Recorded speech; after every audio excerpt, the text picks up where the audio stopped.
ఓం నమో భగవతే శ్రీ రమణాయ. రమణాశ్రమ లేఖలు లేఖ 11. సంసారం అంటే ఏమి? 1/12/45.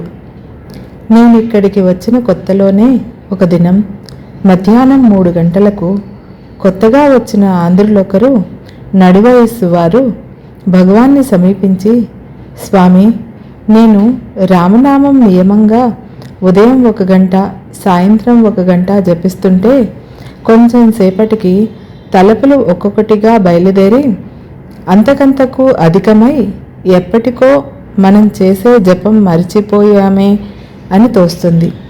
ఏం చేసేది అన్నాడు. అప్పుడు మళ్ళీ ఆ నామాన్ని పట్టుకోండి అన్నారు భగవాన్.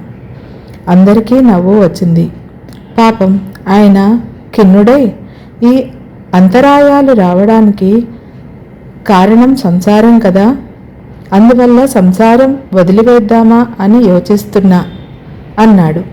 ఓహో, అలాగా. అసలు సంసారం అంటే ఏమి? అది లోపల ఉన్నదా, బయట ఉన్నదా అన్నారు భగవాన్. భార్య, పిల్లలు ఇత్యాదులండి అన్నాడు ఆయన. అదేనా సంసారం? వారేం చేశారండి? అసలు సంసారం అంటే ఏదో తెలుసుకోండి ముందు, ఆ తర్వాత విడవడం మాట యోచిద్దాం అన్నారు భగవాన్. ఆయన నిరత్తురుడై తల వంచి ఊరుకున్నాడు. భగవాన్ హృదయం జాలితో నిండిపోయింది. కరుణాపూర్ణ దృష్టితో చూస్తూ, భార్యా పిల్లలను వదిలి వస్తారనుకోండి, ఇక్కడుంటే ఇదొక విధమైన సంసారం అవుతుంది. సన్యాసిస్తారనుకోండి, కర్ర, కమండలం ఇత్యాదులతో అదో రకపు సంసారం పరిణమిస్తుంది. ఎందుకది? సంసారం అంటే మనస్సంసారమే. ఆ సంసారాన్ని విడిస్తే ఎక్కడున్నా ఒకటే, ఏది బాధించదు అన్నారు భగవాన్.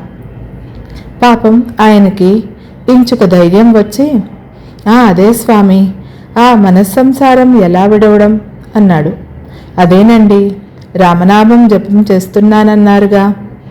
తలుపుల వరవడిలో అప్పుడప్పుడు అరే, మనం చేసే జపం మరిచినామే అన్న జ్ఞప్తికి వస్తుంది కదా.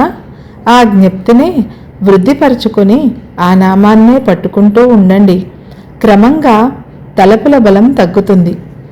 నామజపాని కన్నా క్రమానుసారం అంతరాయాలు చెప్పే ఉన్నవి. పెద్దగా జపించడం కన్నా పెదమి కదిలినట్టు జపించడం లెస్స. అంతకన్నా చిత్తజపం, దానికన్నా ధ్యానం ఉత్తమం అన్నారు భగవాన్. ఉత్తమస్తవ దుచ్చమందత చిత్తజం జప ధ్యానముత్తమం. ఇది ఉపదేశసారంలోనిది. ఇక సెలవు. నీ సోదరి. రమణాశ్రమ లేఖలు లేఖ 12. వచ్చిన దోవనే పొండి. 1/12/45. మరొకప్పుడు ఒక ఆంధ్రా యువకుడు వచ్చి, స్వామి, నేను మోక్షాపేక్షతో తపిస్తూ ఆ మోక్షం పొందడానికి మార్గమేదో తెలుసుకోవాలని వేదాంత గ్రంథాలేవేవో చదివాను. వాటన్నింటినీ అనేక విధాలుగా రాశారు. ఇంకా పెద్దలెందరినో దర్శించి వారిని అడిగితే అంతా తలా ఒక త్రోవ చెప్పారు. ఏమీ తోచక మీ వద్దకు వచ్చాను. ఏ త్రోవన పొమ్మంటారో చెప్పండి అన్నాడు. భగవాన్ మందహాసం చేస్తూ, సరి మంచిది, వచ్చిన త్రోవనే పొండి అన్నారు. అందరికీ నవ్వు వచ్చింది. పాపం ఆ యువకుడు నిరత్తరుడై ఖిన్నవదనంతో భగవాన్ వెళ్ళేదాకా ఉండి, వారు వెళ్ళిన తర్వాత అక్కడి వారితో, అయ్యా, నేనెంతో ఆశ పెట్టుకొని ధన వ్యయాన్ని లక్ష్య పెట్టక మోక్షాపేక్షతో అంత దూరం నుంచి కష్టపడి వస్తే వచ్చిన త్రోవనే పొమ్మంటారేమిటి? ఇదెక్కడి న్యాయం? ఇదేమి పరిహాసమా అని కటకటపడ్డాడు. అప్పుడొకరు అందుకొని, అయ్యా, పరిహాసం కాదు, సరి అయిన సమాధానమే చెప్పారు. నేనెవరు అనే విచారణే మోక్షానికి సులభ మార్గమని శ్రీవారి సిద్ధాంతం. నేను ఏ త్రోవన పోయేది అని మీరు అడిగారు కనుక ఆ నేను అనేది ఏ త్రోవన వచ్చిందో ఆ త్రోవనే పోతే మోక్షం పొందుతారని వారి మాటలకు అర్థం. ఒకవేళ పరిహాసంగా చెప్పినా మహాత్ముల వాణి యథార్థాన్ని స్ఫురిస్తుంది అని చెప్పి నేనెవడనే పుస్తకాన్ని తెచ్చి ఇస్తే ఆ యువకుడు తెల్లబోయాడు. అదే ఉపదేశంగా గ్రహించి భగవాన్లకు ప్రణమిల్లి వెళ్ళిపోయాడు. ఇలా పరిహాసంగానే, చలోక్తిగానే, ఓదార్పుగా గాని భగవాన్ ఎప్పుడూ బోధిస్తూనే ఉంటారు. శాంతమ్మ గారు పాకశాలలో పనిచేయడం ప్రారంభించిన కొత్తలో ఒకనాడు శ్రీవారిని ఉద్దేశించి, నాకు ధ్యానం చేసుకుంటూ కూర్చోవాలని ఉంటుంది, పనిచేసేదెట్లా అన్నదట. భగవాన్ చలోక్తిగా, మనసు ఉన్న చోటనే ఉంచి శరీరం పనిచేయని అన్నారట.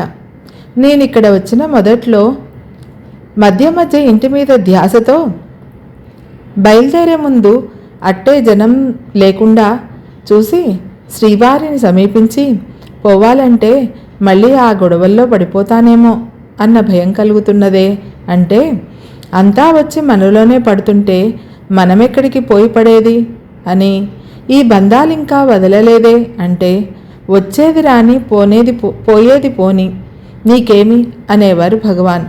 ఆ నేను అనేది ఏదో సరిగా చూడగలిగితే మనకు ఈ బాధలుంటవా? ఇక సెలవు. నీ సోదరి.